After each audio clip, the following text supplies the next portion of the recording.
It's been 1,050 days since the referendum on the UK's membership of the European Union. 1,050 days of chaos. 1,050 days which have completely changed the face of British politics. Since the controversial in and out vote, we've had a new Prime Minister, a snap election, and a new confidence and supply government, with the Conservative Party being propped up by Northern Ireland's Democratic Unionist Party, or the DUP, a party of only 10 seats, but enough to push out the opposition and keep the Tories in the hot seat. Following parliamentary deadlock with regards to a future relationship with the EU, 2 extensions to the withdrawal process has been granted by the EU to avoid an economically disastrous no-deal scenario. One of the parties most responsible for the deadlock, unsurprisingly, is the DUP, who have repeatedly rejected Theresa May's deal due to the backstop element, which avoids a hard border between Northern Ireland and the Republic of Ireland by keeping Northern Ireland in the EU customs and thereby treating Northern Ireland differently to the rest of the UK. In addition to this, the largest campaign to leave, Vote Leave, has been accused of illegal overspending, distorting facts and even purposely misleading the public, with fictitious sums of money tied together with theoretical promises such as "we give EU 350 million a week, let's fund our NHS instead." It's said that had it been known that the promises of the Leave campaign were false, Britain would have opted to remain.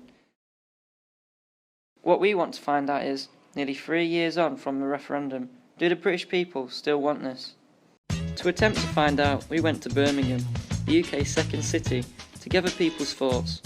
This city voted for Brexit, but only by a whisker, with a majority of 50.4% to leave. The main city core in itself voted to remain, but many suburban areas such as Sutton Coldfield tipped the borough's result in Lee's favour. Dudley, a town near Birmingham, but inside its own borough, the more decisive majority to leave, with 68% of voters opting to leave. Unfortunately, as we were there on a rainy Thursday, there wasn't anyone around who was willing to appear on camera. Despite this setback, we did manage to interview 10 people on the streets of Birmingham and record their responses on paper. 46-year-old Brenda is from Edgbaston, who voted to leave the EU in June 2016. She says she voted the way she did because she was concerned about the EU imposing their own rule and affecting UK sovereignty. However, she then went on to say that the Brexit process has been disastrous and that what she was told about the EU back in 2016 by the Leave campaign was sensationalised. She said that they would likely vote to remain if there was a second vote now, saying that she feels more informed now. 2 other respondents, a man aged 22 and a woman aged 58, said that while they voted to leave in 2016, they would likely change their stance now due to the rule breaking in the Leave campaign and the ineptitude of the current government.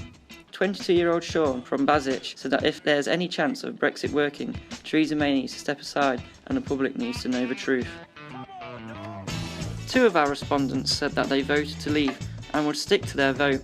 61-year-old Phil from Willington said that the European Union was holding England back and added that the current farce shows why we have to leave. They don't want us to go and they'll try anything to keep us in. 20-year-old Kyle from Wednesbury said that he was concerned about the levels of immigration from the mainland, especially from Eastern Europe, adding that he was made redundant from his last job, apparently due to an influx of Eastern European immigrants. Both of these respondents were not supportive of the second referendum and expressed anger at the upcoming European elections. 3 more respondents approached us, an 18-year-old woman, a 20-year-old man and a 16-year-old boy. They said that they were unable to vote in the EU referendum in 2016 due to being too young and felt robbed of their say. 18-year-old Lauren from Sutton Coldfield said that the result was too close to justify the hard Brexit that both various factions within the Conservative Party and Nigel Farage's newly formed Brexit Party are aiming for.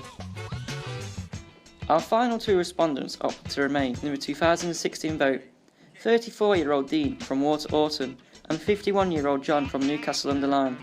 Both men agreed that the handling of Brexit has been poor, with John criticising both the Tories' handling of Brexit from the get-go and Labour's endless fence-sitting. However, Dean was more laissez-faire about Brexit, saying that the government were doing all they could given the poison chalice that Theresa May had been given by David Cameron, and added that we've had the vote, the lead was tight, but Leave had the majority. John was supportive of a second referendum, whereas Dean wasn't. While our sample size was small, the range of opinions found was wide and varied, even on a wet spring day such as this. Out of the 10 people interviewed, 7 people were supportive of having the final say. If you're supportive of one too, Vote for your leading pro-Europe party at the next election.